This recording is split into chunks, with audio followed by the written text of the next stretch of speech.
妙风既然无法回昆仑复命，也只能自相于此了。住手！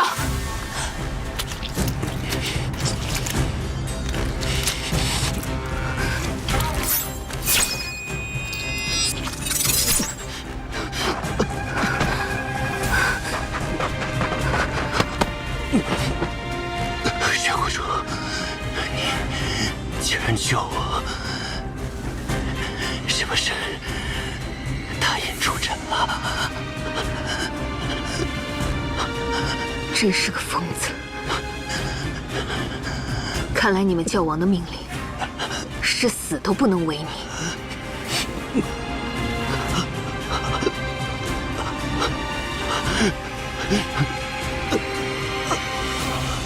派他入宫。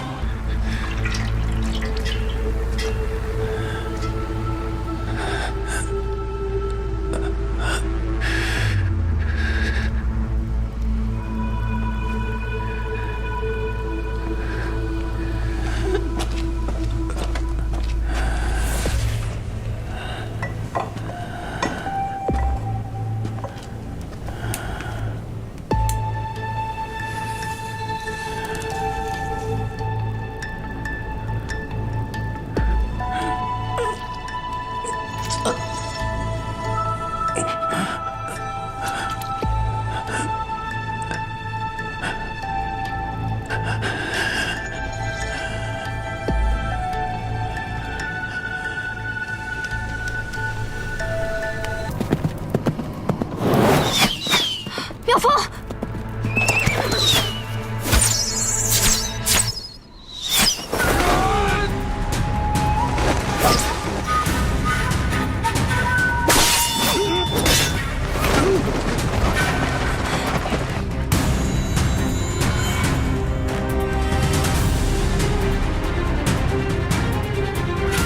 这是什么人？修罗场八郡，修罗场。八郡居然全到了，好大的阵仗！妙风使功力深厚，我们当然要全部出动了。我知道是童派你们来的，也别逼我一个个解决了，全都一起上吧。童，就是他。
剑上有毒，没事。快，把它服下，可以抑制毒性。你先往月牙州跑，我来牵制住他们。可是，快走！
同派你们来，究竟有什么计划？你以为我会怕吗，妙风？我不明白，为何像你这样的人，却宁愿做教王的狗？那你们又为什么做童的狗？我想彼此都无需明白。做童的狗，起码不会生不如死。妙风，果然，你离开修罗场太久了，你竟然已经忘记封侯了吗？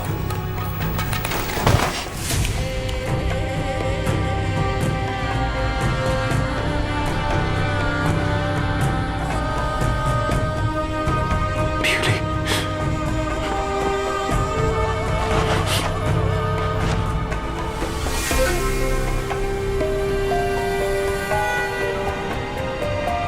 少了一句，非便是佯装假死。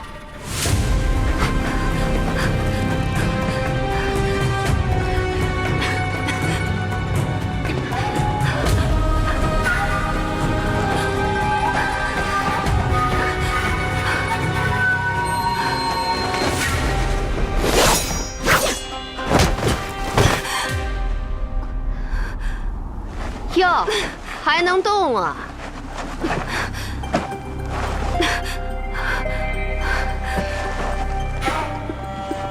看脸色，已经撑不住了吧？算我慈悲，就不让你受苦了。真的是童派你们来杀我跟妙风的。原本童说要留下你的性命，想必他是要亲自动手。可像你这样手无缚鸡之力的弱女子，又何须他动手呢？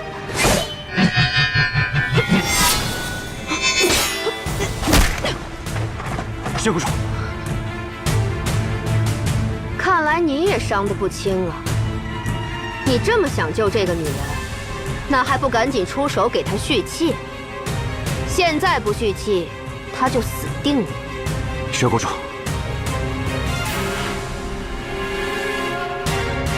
怎么，不敢分心？也是，修罗场出来的，谁会把自己的空门卖给对手呢？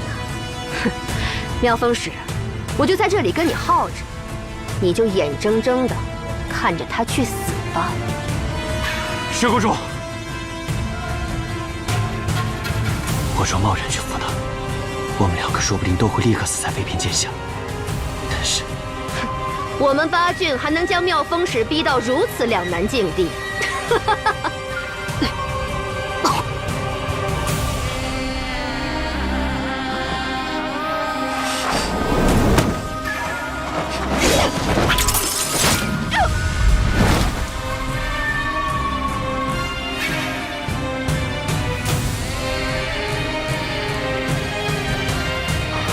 你没事？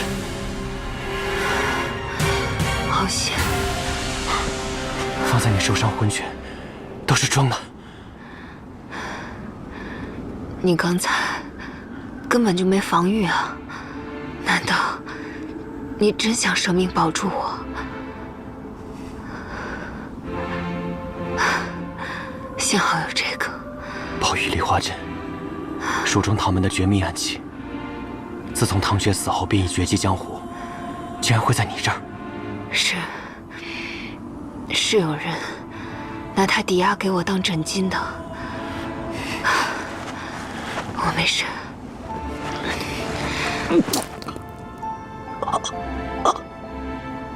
妙风，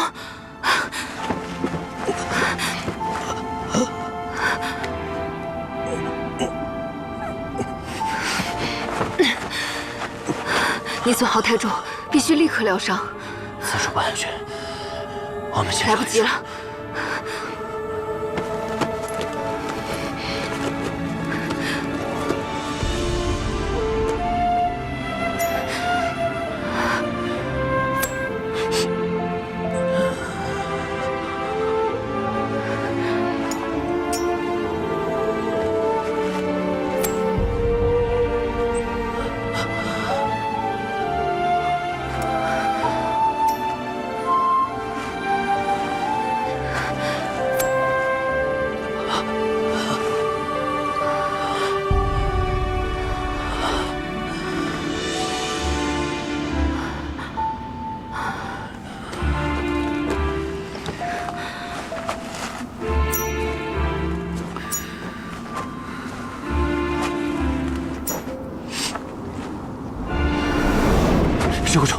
你怎么样？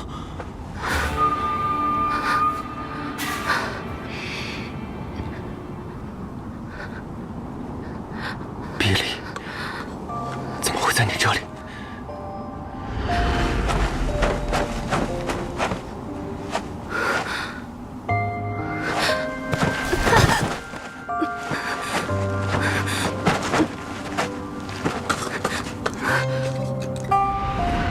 血谷主何必如此冒险？你曾言，这比利乃是你过去亲人所赠，定是极为珍视，所以才时刻藏在怀中。我若不将它捡回，只怕这茫茫雪原，日后便再也找不到了。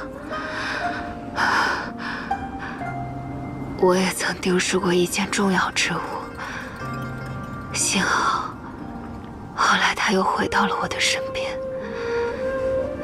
谢谢你。不是与你说过，不必总是对我说谢。血谷主，血谷主，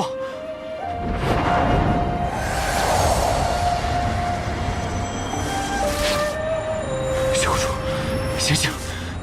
血谷主，血谷主！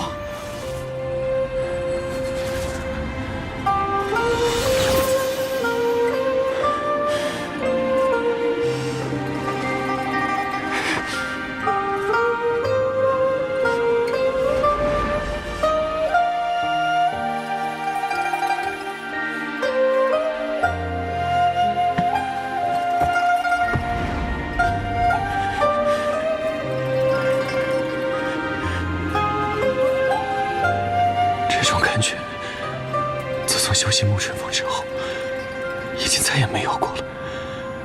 这是怎么回事？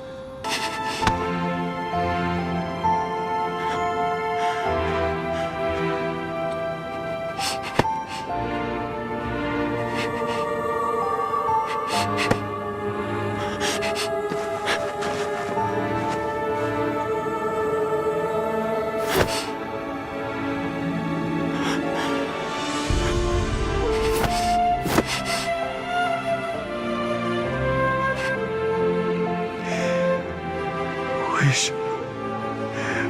为什么？难道正如苗水所言，我是在后悔吗？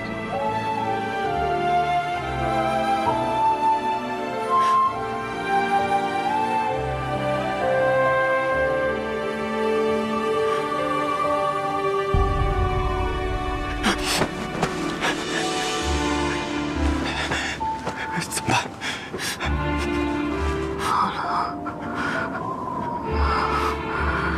前方就是月牙州，那里有驿站。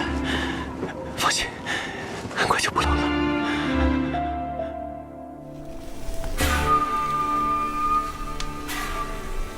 四哥，乌马反叛一事我已知晓，眼下的确是个好时机，可贸然出手也并非良策，我们必须要做些准备。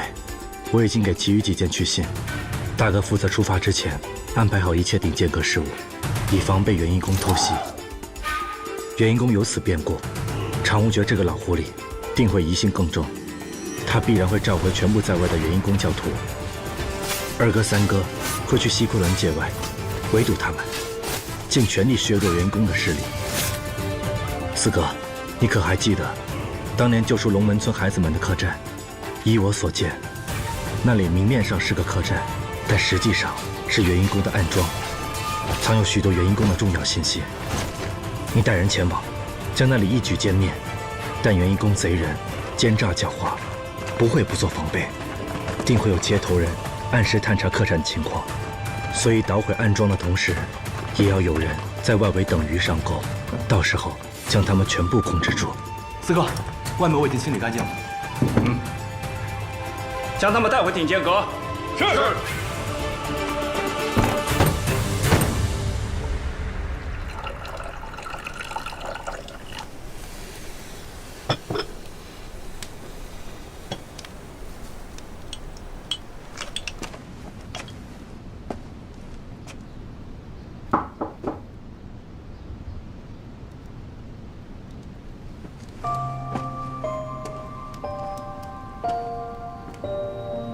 师妹，该喝药了。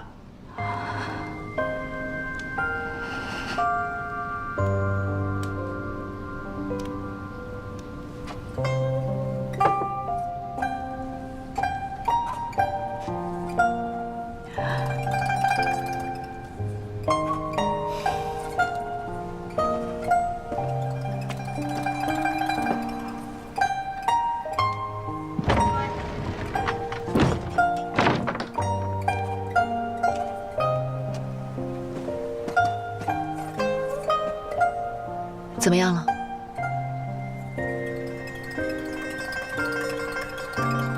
墨儿刚过世，难免触景生情。我也是母亲，能理解她的心情。莫说几日，即便是一生，都难以释怀。廖前辈，我倒是有个不情之请。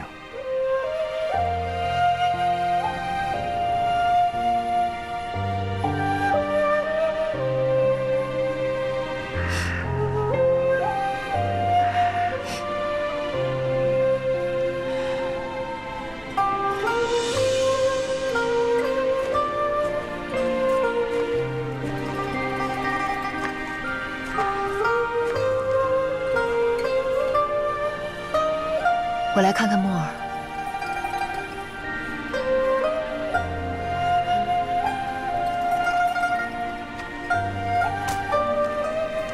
墨儿生前患病多年，食物上有许多禁忌，加之她的病况，不可有大的情绪波动，自然也无法像其他孩子那般尽情玩耍。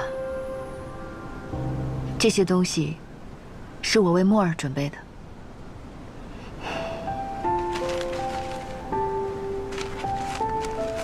墨儿最喜欢吃甜食了，她最喜欢吃这个云片糕了，还有饴糖。每次去集市都吵着要吃，就在等前一天，她还闹着我要吃糖，我答应她，我说等到明年生辰的时候就买给你吃。你说我为什么要说明年呢？我应该当时就买给他吃。谁家7、8岁的孩子还每天拿着拨浪鼓儿？墨儿从小到大都没有什么玩伴，每次他跟别的孩子一起玩，我就会在旁边看着，稍微有一点危险，我就赶紧制止，把他带回家去。他就整天趴在门口，看着别的孩子成群结队的玩。我知道，他打心底里羡慕别人，因为他们有爹，有娘，有玩伴，而他从未真的尽心活过。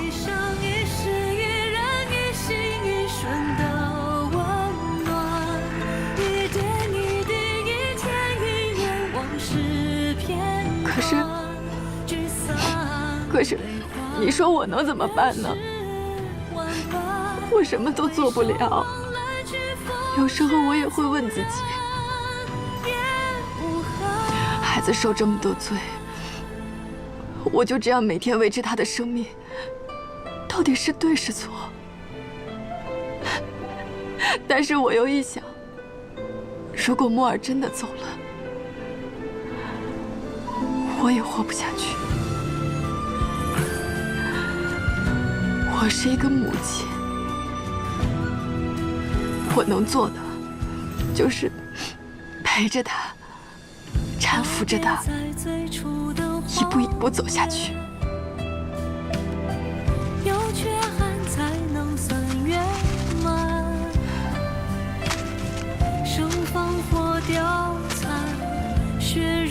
说出来，心里就会舒坦许多。其实对于墨儿，你心里早有准备。这样的场景，我曾经无数次梦到过。其实你该放下的不是墨尔，而是对他的愧疚。人人都说母子连心，墨儿又是这般懂事的孩子，他怎么会去怪你呢？他只会为你的消沉萎靡而心疼不忍。你是一位好母亲，就让墨儿安心的去吧。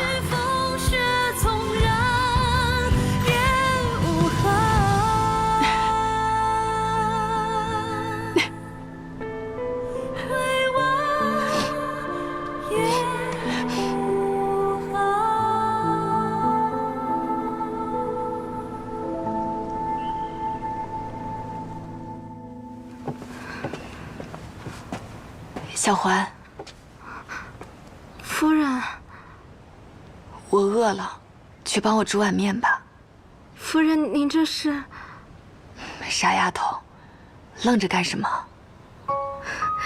夫人已经好几天没怎么吃过东西了，这会儿终于饿了。小环这就去。小环，我跟你一起去。好嘞，夫人。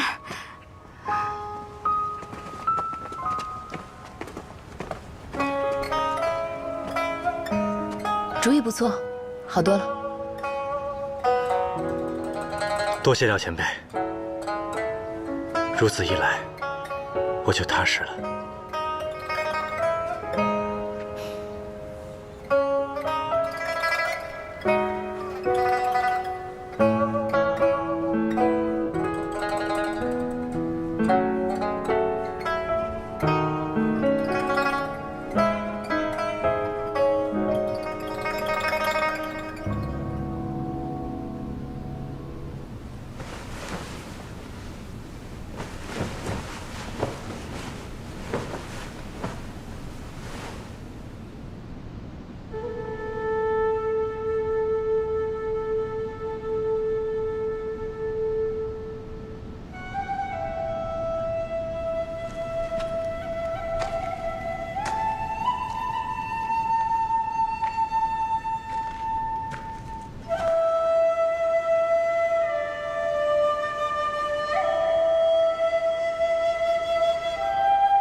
这应该是一首平和的曲子吧，但有时候被你吹的，却那么让人难过。这是一首思念故土的曲子。这臂力上，为何会有一道划痕？这是……如果你不愿意回答，也可以不说。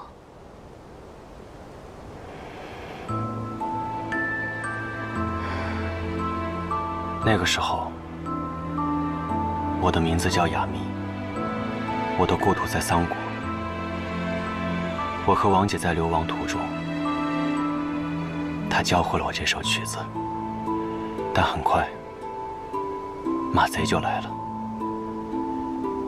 这划痕便是那时候留下的。那你的王姐……马贼很快便将我的族人屠戮殆尽，只剩我和王姐。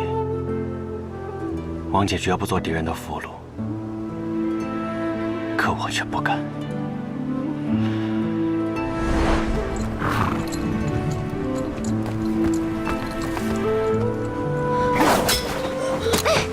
王姐，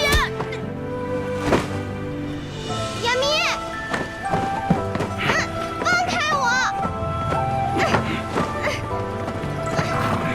雅弥，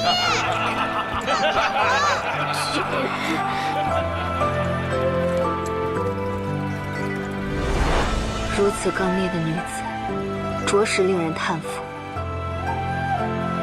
她才配得上是桑国的公主，只是不知她是否还活在世上。她为什么看上去有哪里不一样了？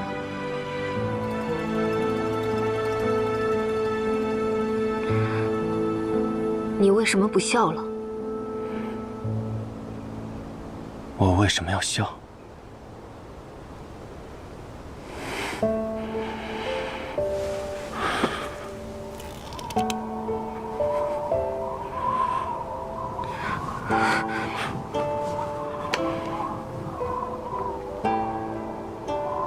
你的内息和情绪已经无法自如运行了，不能再这样下去了，得立即服药。不必了，薛谷主，有一天你会后悔的。后悔什么？后悔医治我。我为什么会后悔？一路上你也一直在救我。我是一个杀人者，与你正好相反。那倒是，或许以后有一天会后悔吧。不过，那也是以后的事了。但现在，哪有扔着病人不管的医者？一定要我用针定住你，强行让你服下吗？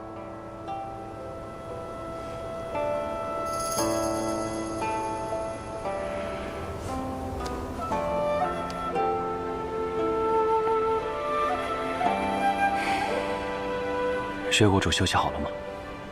嗯。吃过了饭，就上路吧。我去准备一下。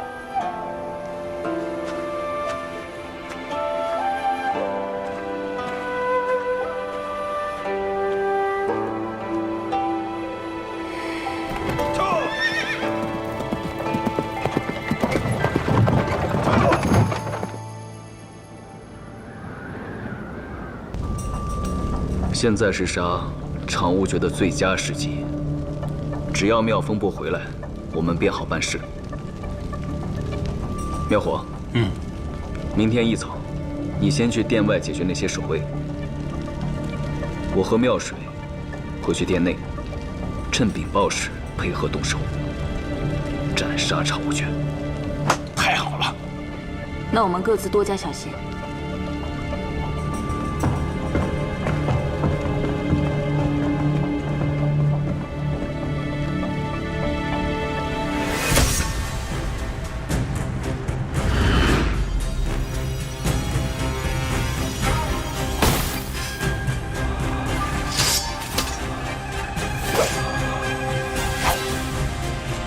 龙血赤寒珠已经为你准备好了，常无绝，明日便是你的死期。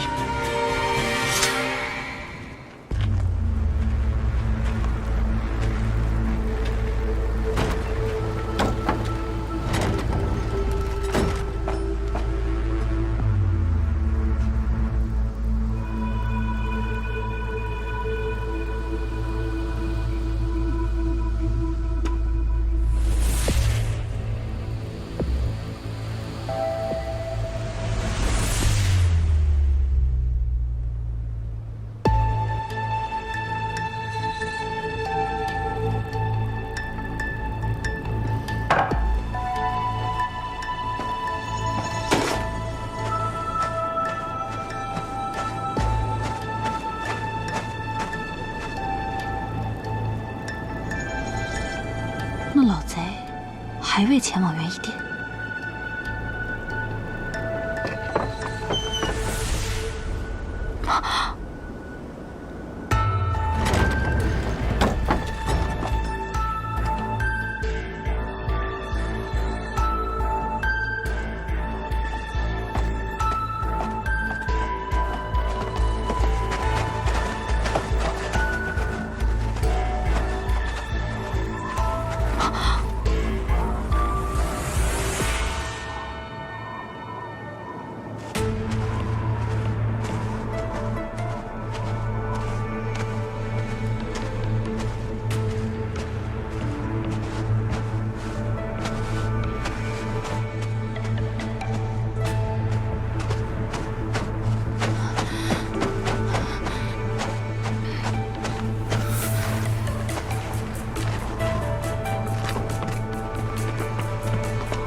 回教王，天国乐园那边都已经安顿好了。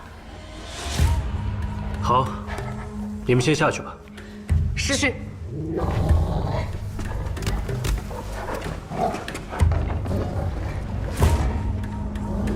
召回的教徒未按约定时间返回，不知途中出了什么差错。容我再想想。下去吧。是。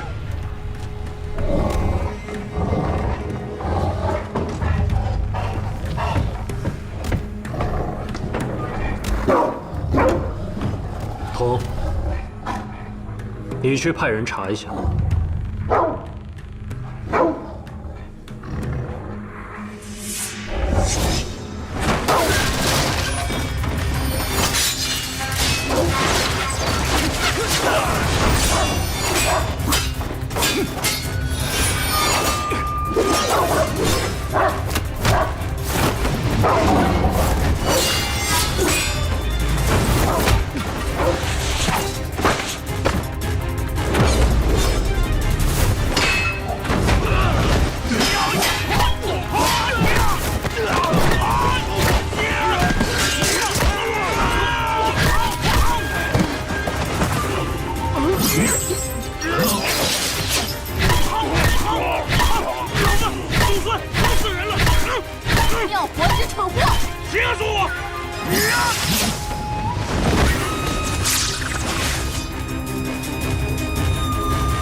妙水，你怎么在这儿啊？你不是跟童在一起在店里对付教保吗？哦，你出卖了老子！这元一宫中是敌是友不过一瞬，你若不改，那就等死喽！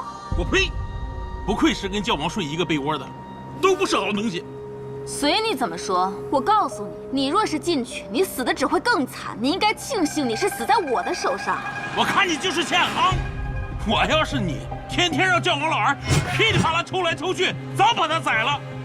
他是该死，但不是现在。该死的是你，就拿你的命来为我铺路吧。家里没镜子，总该有尿吧？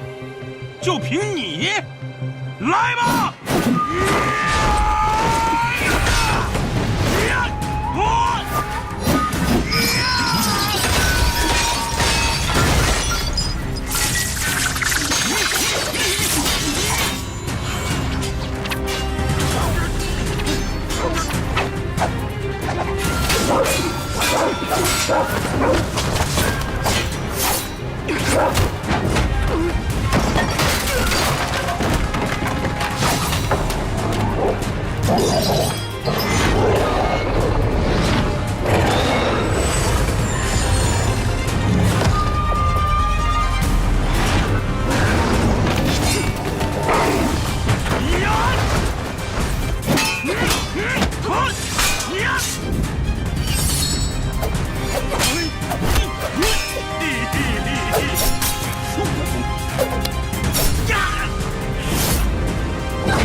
峰去了药师谷回不来，明丽也不在，只剩下2只畜生陪你。看看，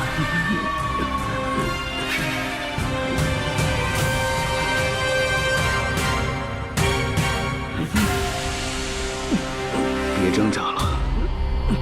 除了桐树，你的身体应该还有毒素在发作吧？百毒不侵的你，这是我特意为你准备的礼物——万年龙血珠。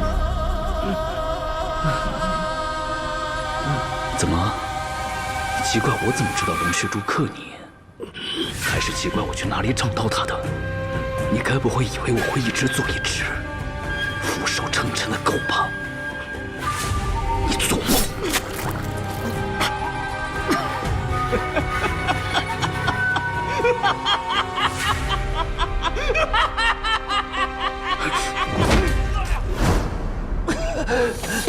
明丽，是你！头，我终于破了你的瞳术！我终于破了你的瞳术！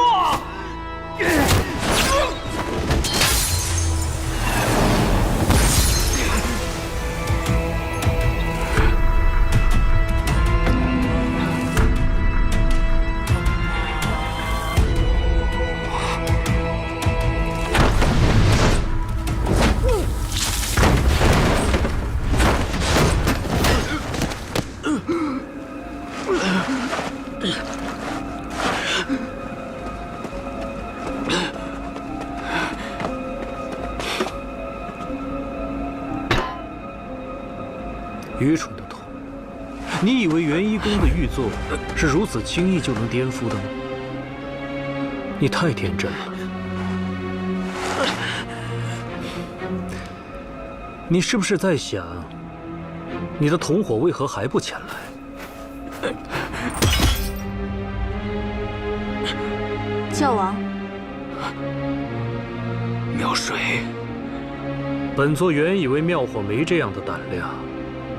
但是没成想，他竟然被你蛊惑，起了反心。还好，有妙水及时发现，那个愚钝的家伙怎么会是妙水的对手？你真是找错了同伴，我的头。是谁杀了妙火？是我。妙火他背叛教王，不该杀吗？你这个贱人！是你最想杀这个老贼的。属下忠心耿耿，你可不要狗急了跳墙就污蔑人，请教王明察。本座知道，本座知道。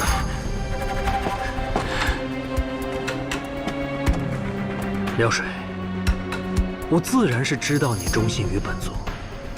本座还知道，童领头叛乱，而你在第一时间截杀叛乱童党。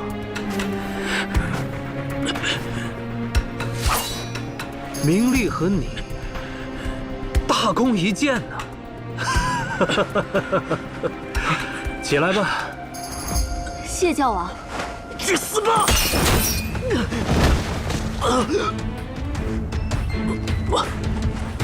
教王，你看，哪怕是童这样的人，也抵不过这噬魂伞，还真是名不虚传。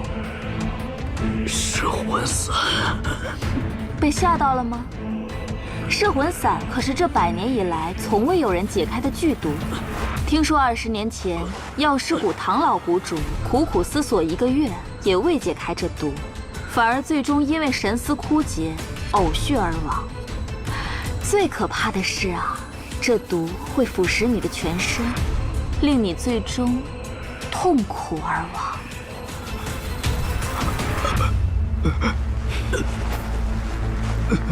真是太可惜了，我一直都把你当作自己的眼睛，但你却背叛我。童，你也不仔细想想，乌马反叛在前，我不可能一点防备都没有。童，明丽其实一直都未离开过元一宫，她一直都在我的身边。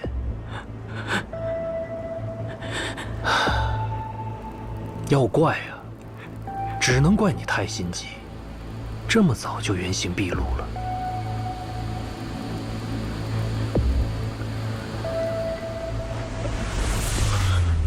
唉，太可惜了，太可惜了。童，如果不想死，就求我开恩吧。杀了我，杀了我！让你就这样死去，太便宜你了。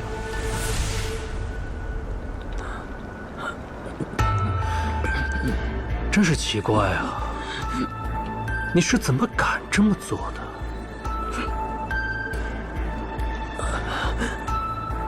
难道你已经记起了自己的来历？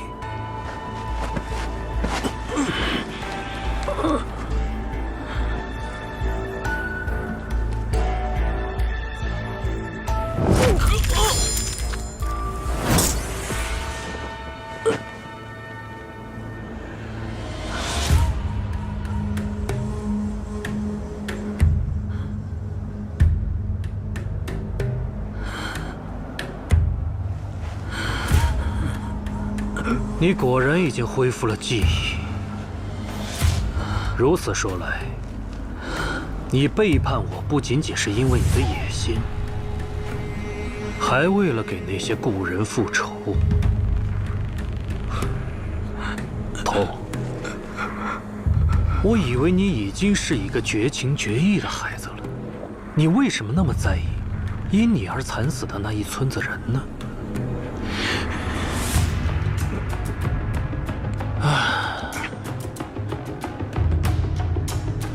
我的童啊，有些事情我不告诉你，是因为我的仁慈。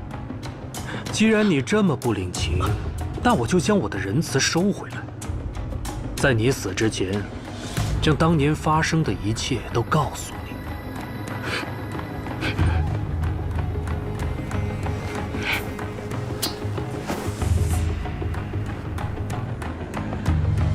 那个女孩，你叫她姐姐是吧？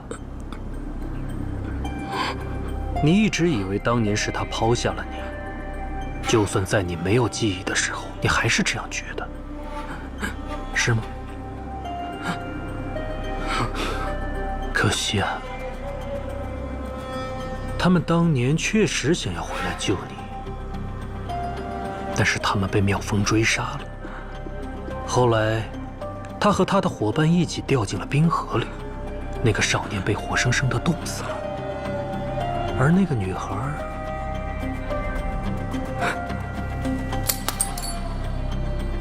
小叶姐姐，小叶姐姐，懂。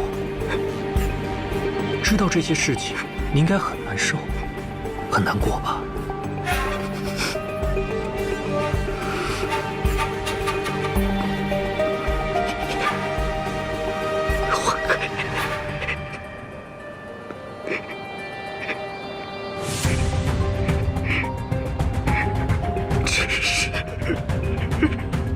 真是活该！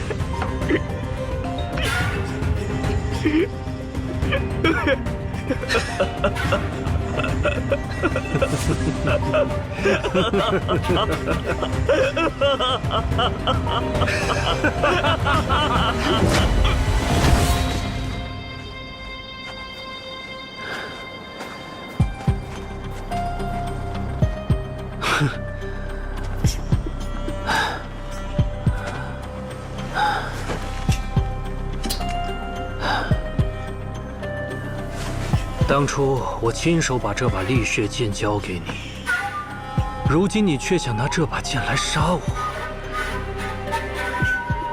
你真是太让我失望了。杀掉了我那么多宝贝獒犬，又送掉了明丽的命，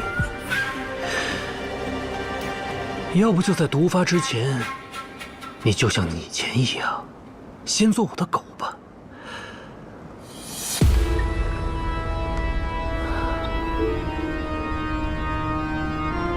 虽然说失掉了这双眼睛之后，你可能连狗都不如。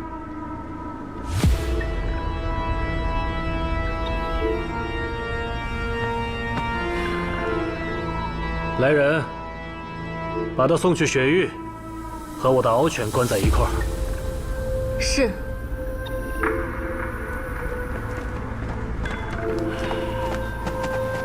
妙水，在。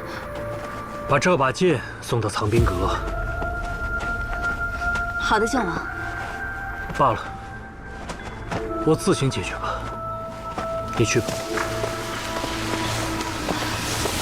属下告退。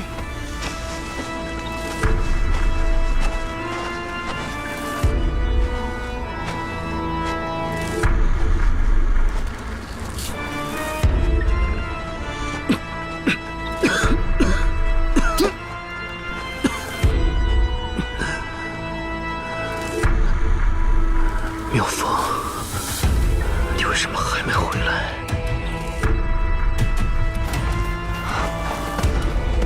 教王，教王万寿！宫里出了这么大的事，你不会是才知道吧？我刚刚把整个元夷宫都查了一遍，铜和妙火剩余的同党都已经被我击杀，请教王放心。是吗？我已经增派了人手在教王的寝宫外，务必保证教王的安全。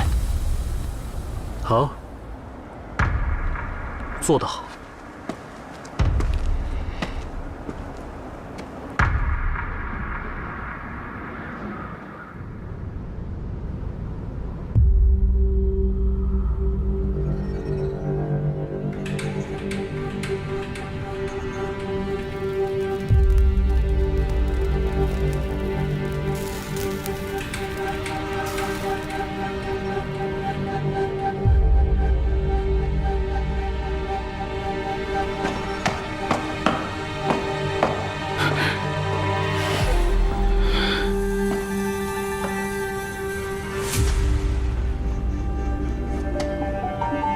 童，你还是失败了。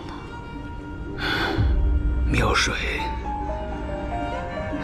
我在入元夷殿前就发现了那个教王是名利所败，但我当时已经来不及阻止你了。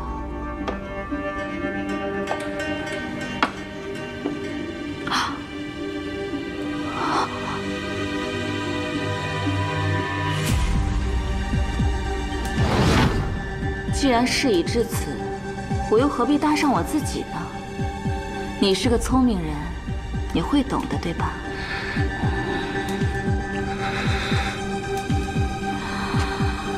只是可惜了。贱人！贱人也比狗强。杀了我！你想死啊？没那么容易。噬魂散会一点点侵蚀你的脑子，你每天都会丧失一部分的记忆。7日之后，你就会成为一个像婴儿一样的白痴。还没结束呢，接下来剧毒会透过你的脑子和骨头，深入你的机体，你全身的肌肉会一块一块的腐烂崩落，直到你成为一具白骨，才会咽下那最后一口气。如今才是第1天，在毒发前，你就做一条抬不起头的狗，直到死为止吧。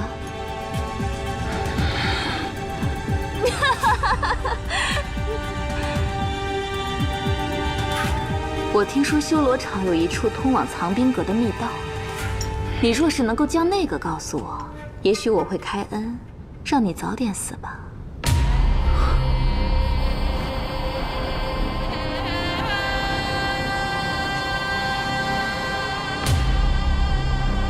会让你开口。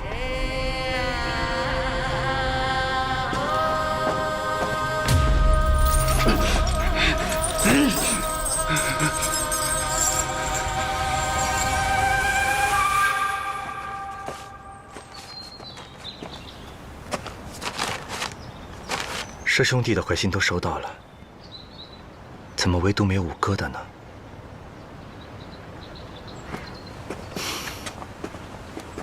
师妹，师妹，怎么不在屋里休息，跑出来了？我知道你要做什么。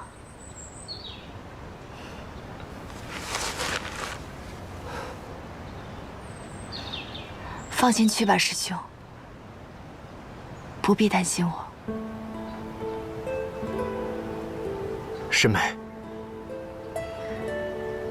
从小到大，我都在爹爹和你的庇护下长大，即便是后来嫁了人，好像也依旧是天山派那个无忧无虑的小女孩，经常任性闹脾气，做了很多蠢事。直到崇华、爹爹、墨儿离开之后，我才发现，没有人会在我身边一直守着我，不是吗？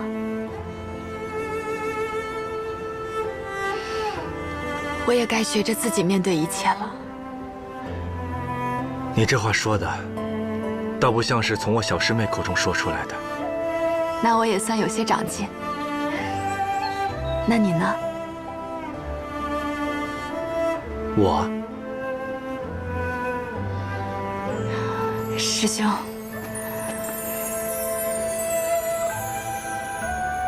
你用了这么多年来守护墨儿，早已足够。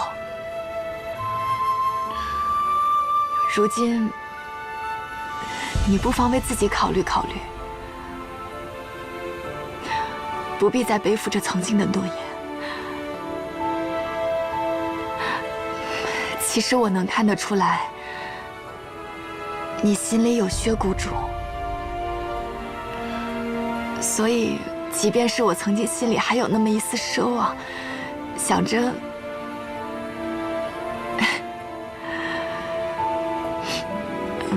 不过后来我越来越觉得，你跟薛谷主更是相配。不对，不是相配。薛谷主那么好的女子，即便我是你师妹，有时候反倒觉得是你配不上她呢。我知道你还有正事要忙，就不送你了。保重，师兄。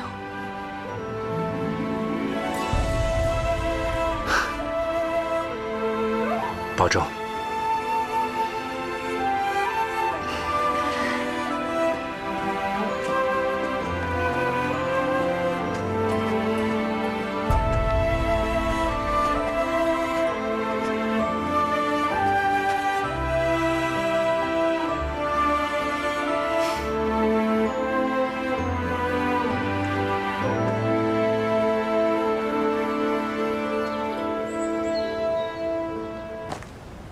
鼎剑阁7件的回信，唯独只剩5个的还没有收到。他定是顾及我和阿宝，才无法定夺。若有时间，你去见他一趟。玉树公子虽退隐江湖，可是他的心从未忘记过江湖。晚辈明白。早些年，我便听风行夸奖过他妻弟，他说霍妻有情有义，有勇有谋，经此一事，虽相隔千里，仍能运筹帷幄，事事处理得井井有条，还要分神照顾秋水夫人，的确是鼎剑阁阁主的不二人选。前辈过奖了。这段时间若不是有你在，我一个人根本无法兼顾的。眼下秋水夫人也恢复得差不多了，待她把几副药服完，我便会离开。这段时日，多谢前辈照顾。谢我什么？这是我对子夜的承诺，自然不会食言。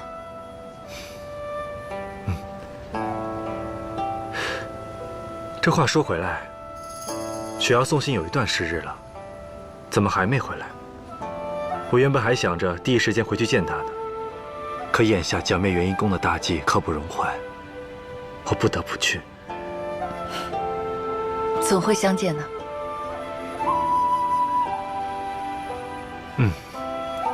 一定会见到的。他还在梅树下等我喝酒呢。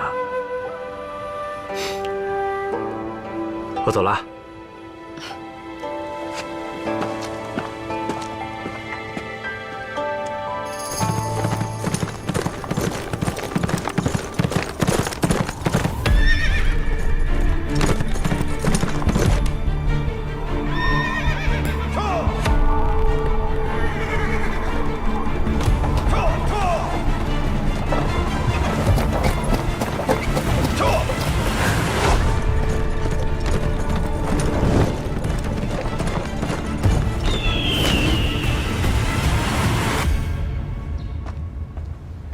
老齐，四哥，可还顺利？顺利，不得不承认，每一步都被你算准了。阁主呢？已经等你很久了，快进去吧。走。好。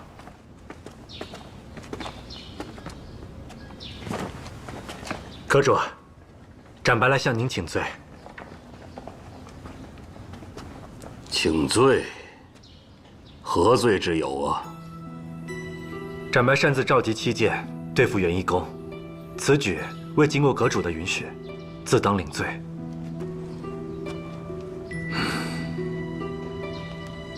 你这是前来领罪，还是前来领赏赐啊？快起来！元一公一事你做得非常好，我现在只想知道你接下来如何打算呢？趁着如今元一公内讧，集结七剑，一同前往西昆仑，只取常无绝的性命，捣毁元一公。为了天下武林，同时也是为了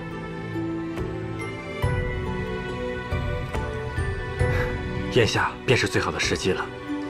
确实，眼下就是最好的时机。你们随我来。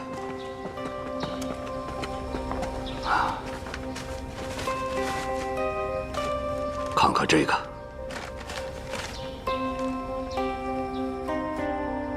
同叛乱。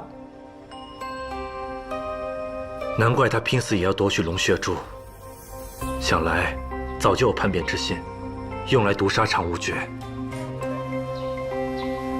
这里有份地图，这里是元一宫，这里是元一宫的入口。阁主，这消息跟地图是否准确？是何人传来？消息来源非常准确，之前秦天城元一宫掳掠孩童的情报皆是由此人传递。不过此人是谁，等你们到了元一宫，你们就知道了。是。如今元一宫内部混乱，实力前所未有的被削弱。战白，3日内你号召七剑，立即赶往西昆仑，趁此时机一举歼灭元一宫。是。四哥，事不宜迟，我们召集七剑，即刻便出发吧。集齐6剑还有点可能，那个老五连人在哪都不知道，怎么召集啊？那我们就先去趟扬州。扬州？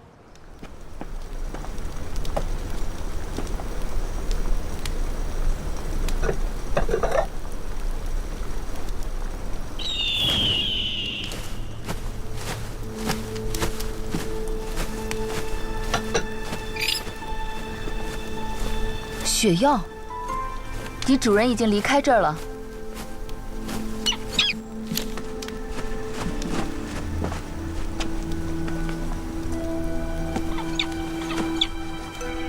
谷主已去往昆仑元一宫。这丫头疯了！她那破身体去什么昆仑？去找死吗？薛国主，下车吧。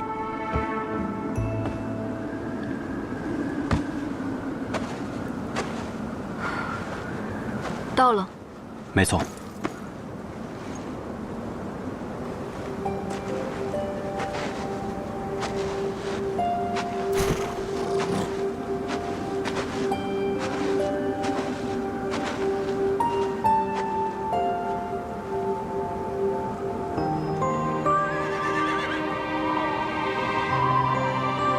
听说昆仑是西方净土的神山，西王母居住所在，就如同像是极渊、极北之地一样。听说那里的天空分7种色彩，在冰面上不停地浮动、变换，美得就像是做梦一样。冰蚕毒又发作了吧？该以针渡穴了。不必了。从现在开始，薛国主应养足精神，以备为教王治病。那个教王是不是给你吃了什么迷药？我想救你，你怎么自己不当一回事？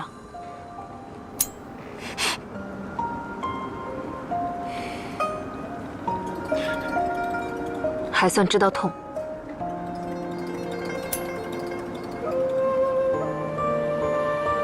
走吧。稍等。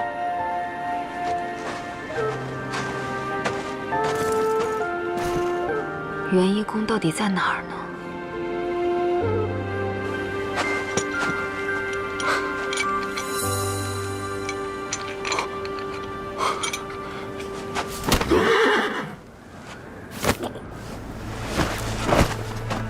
亚弥，你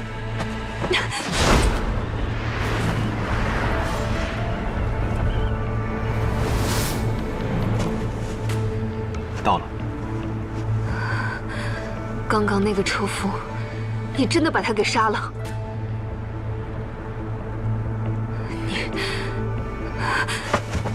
你把他杀了？你怎么会这样？他不过是一个普通的车夫，他是为了养家糊口才跑这一趟远途，你竟然把他给杀了！你这个疯子！若非如此，难保他不会泄露元一宫的出入路径。况且，我只答应付给他钱，又没有答应不杀他。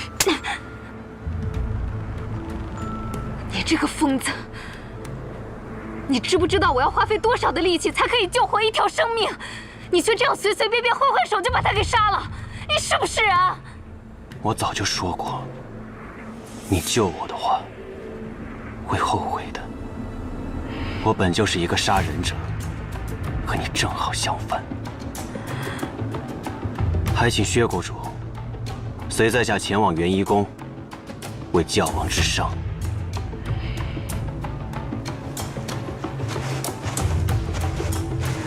我想救你，可是我到底该怎么做，才能治好你呢？亚弥，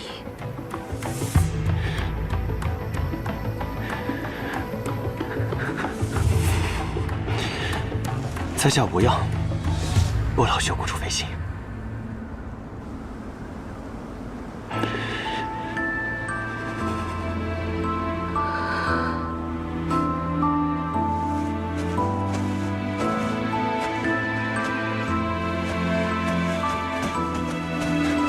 妙风使，您可算回来了。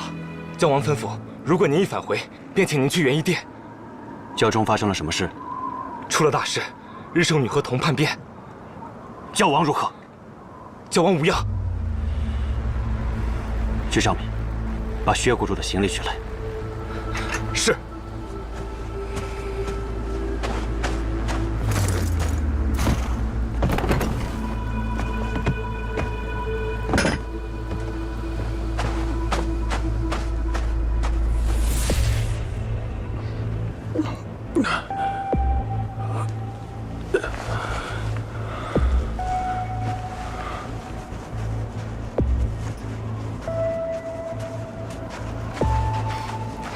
妙风使，妙水使，你可算回来了。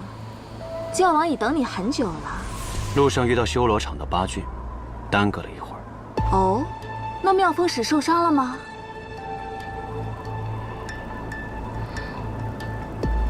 薛谷主，龙门村一别，我们又见面了。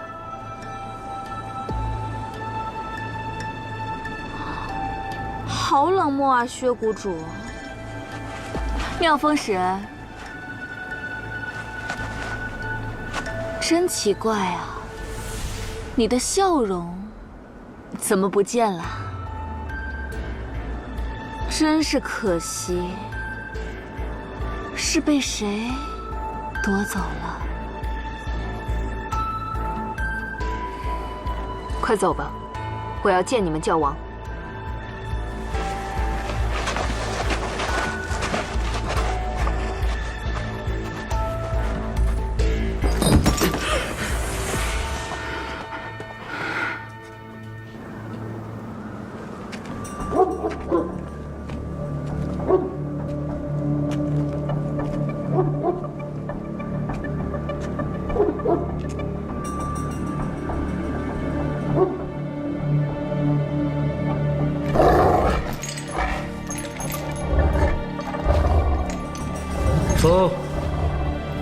进来吧。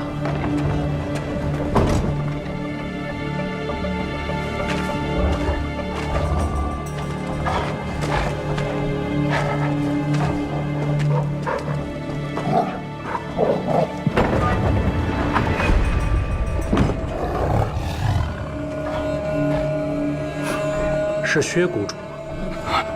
是我。风，回来了。教王万寿。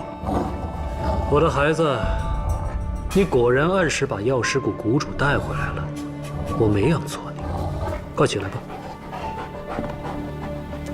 薛谷主，风是个好孩子，他很听话，很懂事。不像童，童呢，更像是一条毒蛇，一条时时刻刻都想着怎么反噬恩主的毒蛇。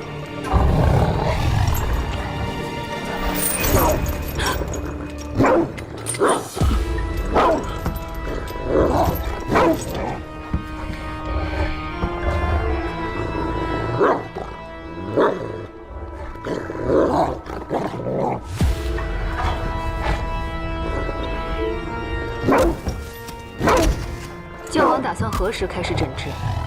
薛谷主看来比本座还要着急啊！你只有我一个医者，我却不止你一个病人。但是只有本座，才能让药师谷谷主为我出诊。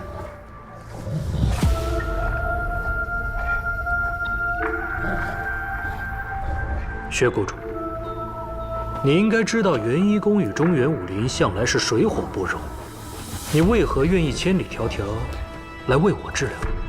药师谷向来不涉江湖之事，只要有回天令和诊金足够，我为何不能来？哦，既然薛谷主都来了，那就再帮我一个忙。看看，他还有得治吗？诊金足够，便救得了。薛谷主，请吧。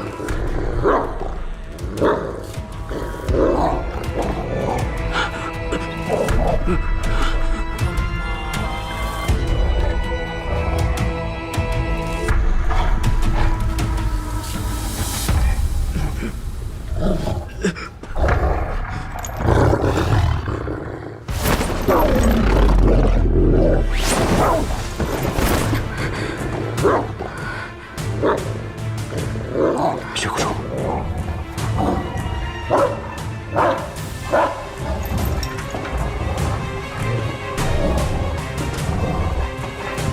薛谷主果然医者父母心呢。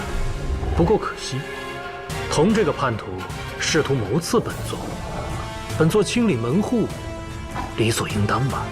教王恐怕是和自己的属下开玩笑开习惯了，把我也当成元一宫的人。若教王不着急治病，烦请尽快将我送回药师谷，我还有事。薛谷主莫急，本座随时可以开始治疗。好。别救他，他是个魔鬼。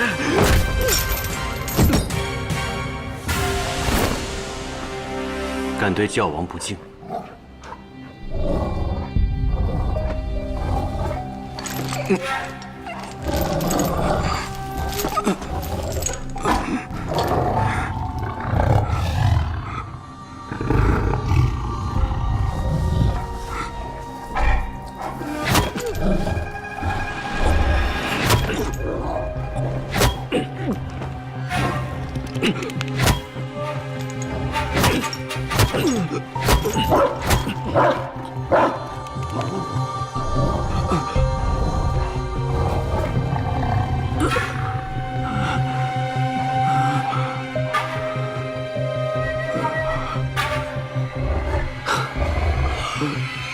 薛谷主，在你这样的贵客面前，本座冒失了。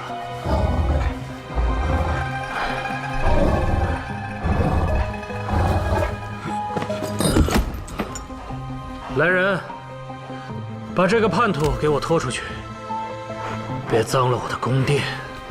是。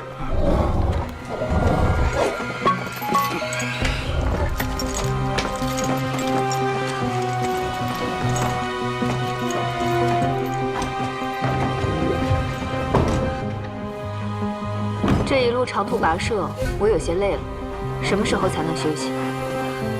薛谷主，不先替本座诊断一下吗？医家讲究望闻问切，教王的声音听似平和宁静，但气息中却有3分急促，我已有50%把握。好，待我诊治完毕，便可以离开了吧？那是当然。只要本座恢复往日的风采，本座定会重谢薛谷主，并且派人把你安安全全的送回药师谷。一言为定。嗯。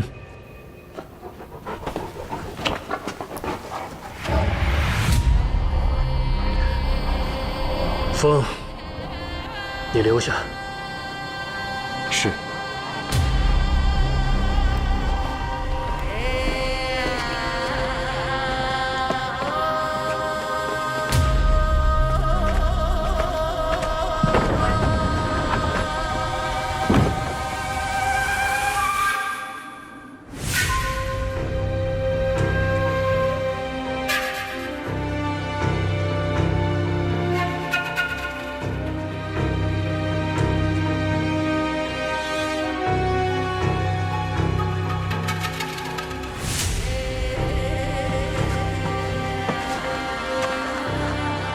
薛谷主，这边请。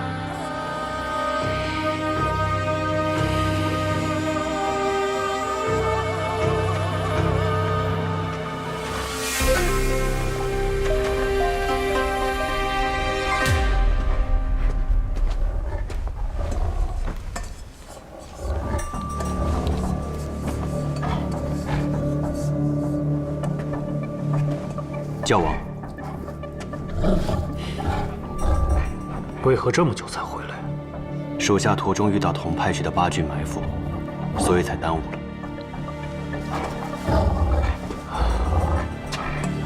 那八郡呢？已全数死于血源之上。风，你辛苦了。这途中，你的冰蚕之毒可有发作啊？薛谷主替属下施针，缓解了毒发的疼痛。看样子，你与这薛谷主在这一路上发生了很多事儿啊。属下只是谨记，要将他平安带回元一宫。嗯，那他有何异样啊？属下曾试探过，他似乎完全不知道童的真实身份，也就无从得知当年的灭村真凶。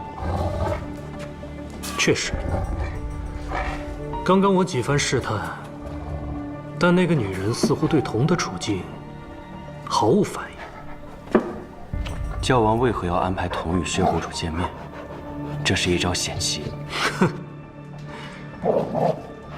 我就是想看看这姐弟情深却无法相认的局面。这薛子业如果知道童是他魔家村的弟弟，那该多有趣啊！可惜啊。7日之后，这噬魂散之毒便会从眼部深入脑髓，逐步侵蚀人的神智。到了那个时候，他就只能眼睁睁地看着他死。哼！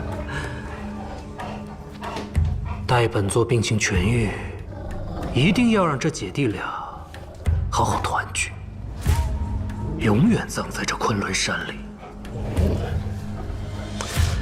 在他死之前再告诉他吧，在那之前，他还有用。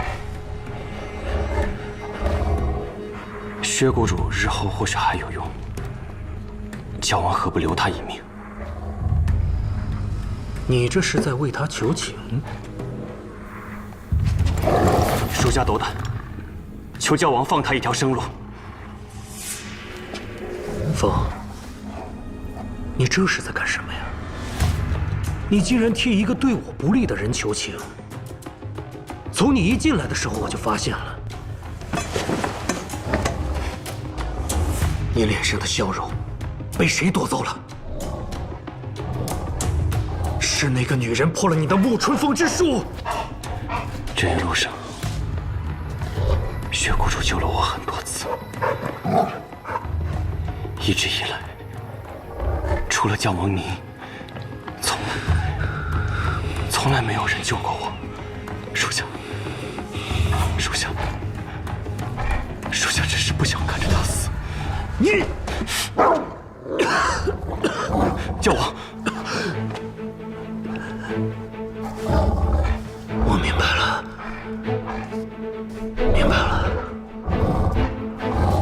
风，这20多年来，你是第一次顾及别人的生死。如果我执意要杀他，你会怎么样？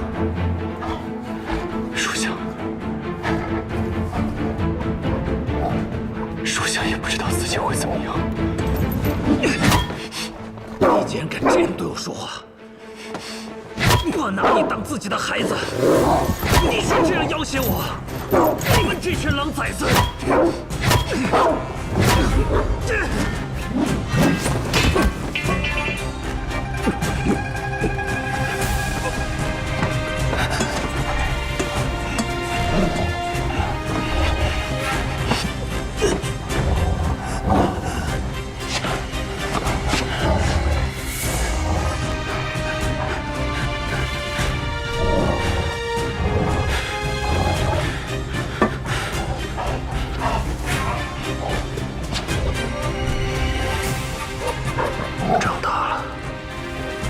真的长大了，风。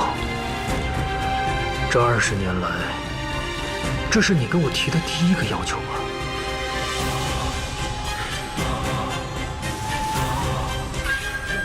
我答应你，都答应。那个女人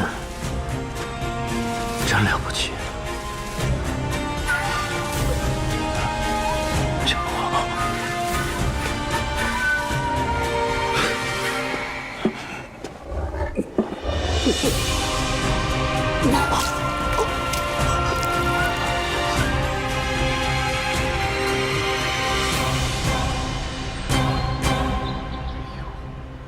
别弄洒了，慢着点。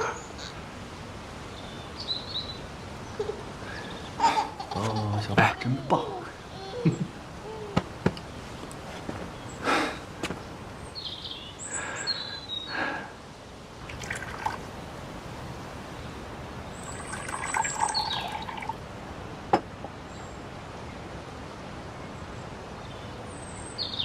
你为何会来此？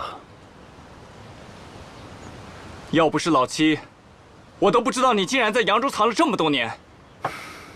我和老七也是前阵子偶遇的。那你当时为什么不告而别？为什么连我都不知会上？我明明给你写了信，邀你来这里同我喝酒，这么多年你人去哪儿了？啊？你给我写过信，我可没收到。那你肯定以为是哪个姑娘给你写的，随手丢了吧？怎么可能？怎么不可能？好了，你俩要么好好打一架，要么把正事说了。那要等夫人回来，与她商量之后再做决定。五哥，廖前辈说了，此事让你自己做主，你若同意，他便同意。老七，我不能去。哎，你为何不能去啊？虽然你已经离开鼎剑阁多年，但武间的位置从未更换，你依旧是魏武公子啊。鼎剑阁的魏武公子，自当秉持江湖道义，除恶扬善。就算舍弃了这条命，我也会同你们一起前去。不过一死，何足畏惧？但如今，除了大义，我也有小家。我现在只盼与清冉携手白头，阿宝健健康康的长大。这便是我半生唯一的心愿。大义和小家，我只能选一个。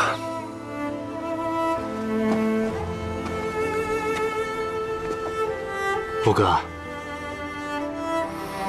说实话，我也很羡慕你，拥有一个幸福的小家。我也希望你的愿望能够实现。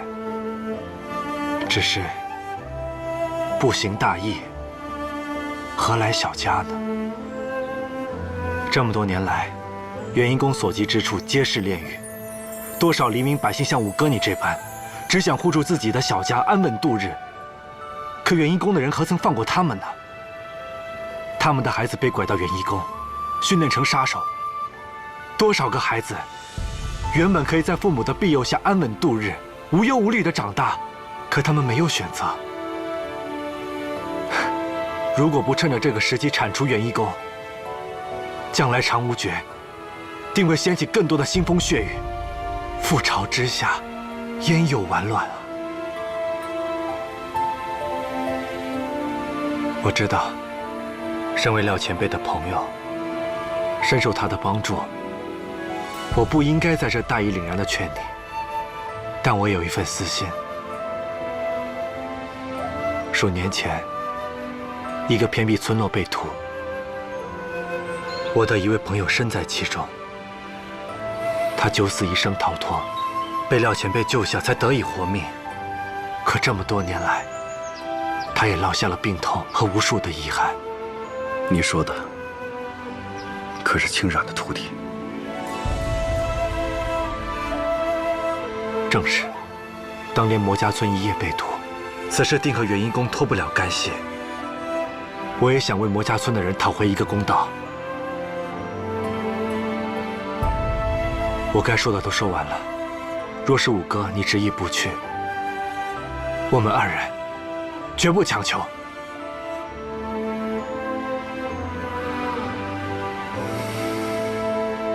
不必说了。接下来要去哪儿？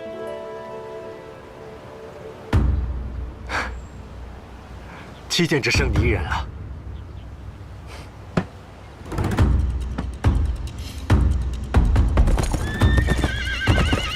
老七，大哥在前面等着呢。老七，大哥在前面等着呢。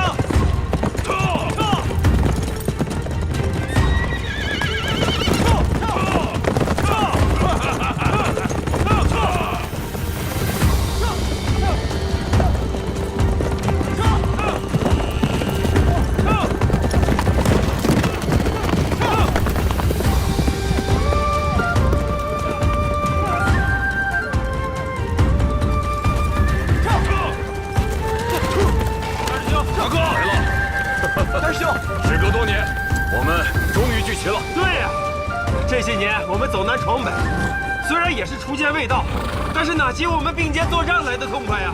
想当年，我们顶剑河拔剑。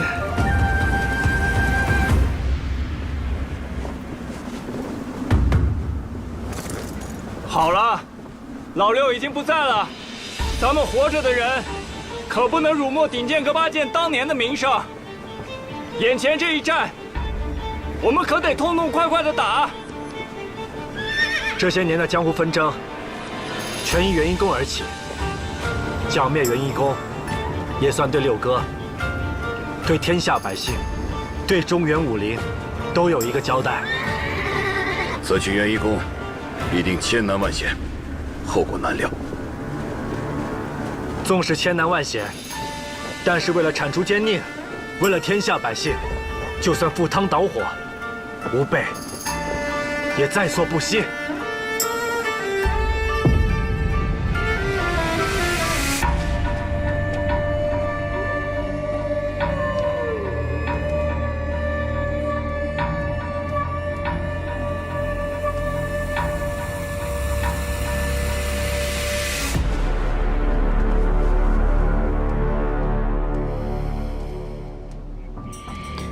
我得先弄清楚冥界究竟被关在何处，再做打算。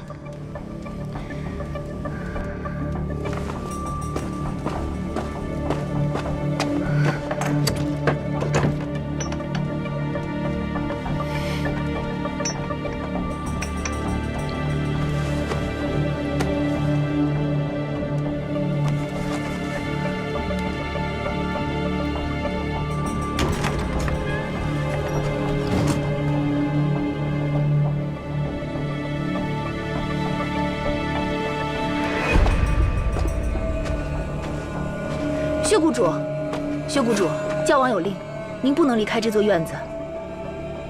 我只不过是想随意走走。薛谷主，薛谷主，请你回房休息。你们教王请我来是替他诊治的，这便是你们的待客之道吗？薛谷主，妙水使。薛谷主想要散步，我陪着他便是。教王若是怪罪下来，我来担着。是。请。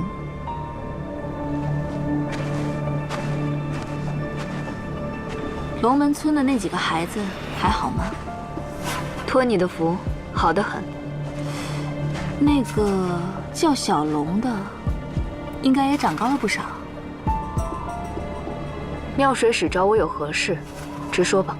没事就不能找薛谷主说说话吗？哎，别走啊，薛谷主！看手相吗？我会啊。哎呀，薛谷主，我看你这手相，可是大为难解呀。这是断掌，有这种手相的人，一般聪明绝伦，但性格却格外倔强，一生跌宕起伏，往往身不由己。你的宿命线不错，虽然中途断裂，但旁有细枝接上，可见曾死里逃生。你看，这姻缘线就不是太好。妙水使何必交欠延伸？时间不早了，我要回去休息了。薛谷主，如此早早休息，是为了养足精神，替教王看诊吗？不错。薛谷主医术绝伦，自然手到病除。可是救了教王，只怕对不起当年惨死的魔家全村吧。一夜之间，上上下下竟全数被灭。妙水使，此话何意啊？薛谷主，你这么聪明，你不会以为当年的魔家村是天山派掌门秋水鹤所为吧？秋水鹤已经承认了当年自己的罪行。是。秋水鹤恐怕到死都不知道，他只是中了教王的圈套，成了他的替罪羊。当年秋水鹤想要桐树，教王也想要，但他不想惊动鼎剑阁，于是便设计了让元一宫的人混入了天山派。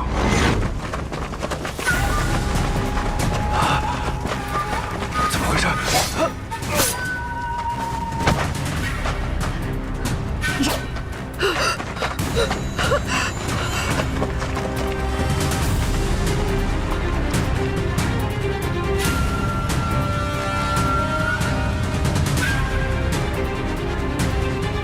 是时候了，去吧。是。就是他们，村长！你们是谁？为什么要杀人？你们是谁啊？为什么杀人？为什么？为什么？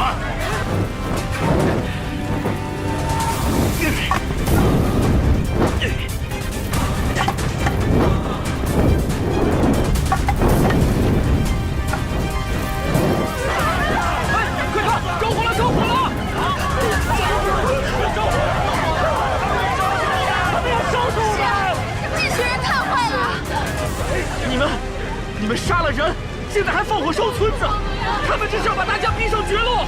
我们跟他们拼了！你们杀人还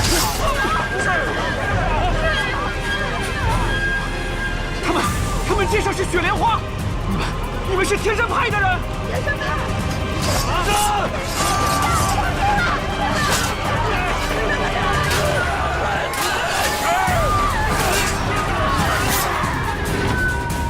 妙水使在此胡言乱语，难道就不怕我去教王那儿告发你吗？随便啊。但如果你想知道你冥界弟弟的下落，我就劝你不要啊。冥界已经死了，那晚小木屋着了很大的火。秋水鹤去小木屋之前，教王就已经将你的弟弟带走了，并且加大了火势。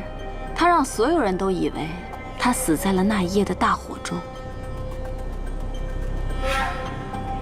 冥界现在在哪儿？你今日见到的铜，就是冥界。哦，对了，我还听说，那夜有一对少男少女坠入了冰河。若我没猜错，那人就是你，对吧，薛谷主？是又如何？真是孽缘！当年击碎冰面，致使你坠入冰河的人，如今却拼了命的要护你周全，将你送来了元一宫。哈，有趣，真是有趣。你说什么？那人是妙风？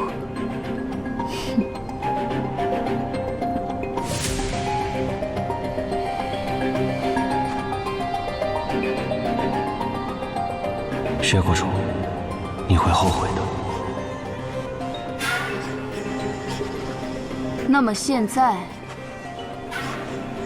薛谷主，你还要救教王吗？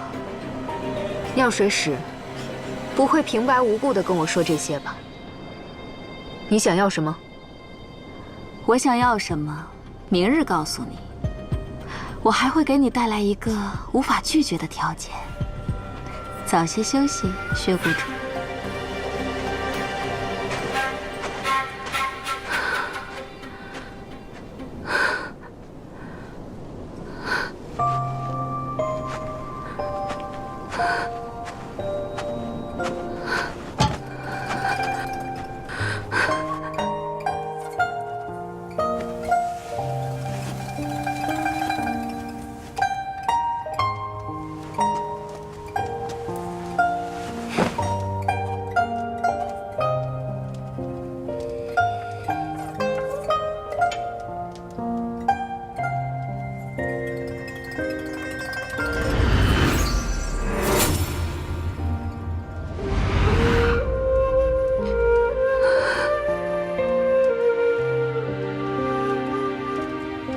薛谷主，